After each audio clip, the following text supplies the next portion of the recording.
If the food you're eating to big body like this, these prawn kebabs are fast and easy, delicious to make in the NeoChef oven from LG. So grab some cucumbers, bell peppers, oil, salt, black pepper, throw in some garlic as well, give that a good mix, and you're going to set that to one side while you cut up your prawns.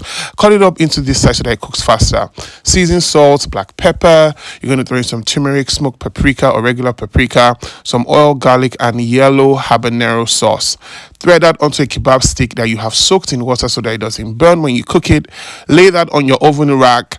Pop it in the NeoChef oven. Set it to the roast chicken function for about 15 minutes in total.